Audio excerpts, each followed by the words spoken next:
ஐயோ, ஏன் பயப்படுற? இருந்தாலும் நீங்க ரொம்ப குறும்பு. நீ எனக்கு ஒரு வேலை செய்வியா? என்ன?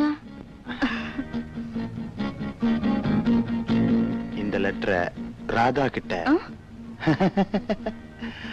ராதா அம்மா கிட்ட கொடுத்துடு.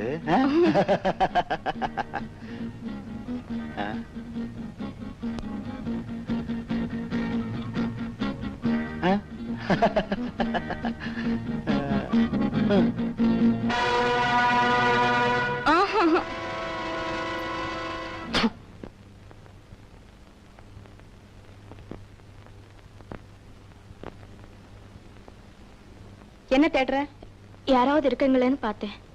என்ன வளர்ற? யாரும் இல்லாத நேரத்திலே இந்த லெட்டர் உங்ககிட்ட கொடுக்க சொல்லி கைலாஸ் கொடுத்தாரு. சரி சரி, நீ உள்ள போ. அன்பே, ஆருயிரே, தனியாத ஆசையோடு தனியாக சந்திக்க விரும்பினேன். பிரதாப் வந்ததால் உன்னிடம் பேச முடியவில்லை. தயவு செய்து ஊட்டி கிளப்பில் இன்று மாலை நீ என்னை சந்திக்க வேண்டும். நீ வராவிட்டால் நான் அங்கு வருவேன். உனக்காக காத்திருக்கும் அன்பு கைலாஷ்.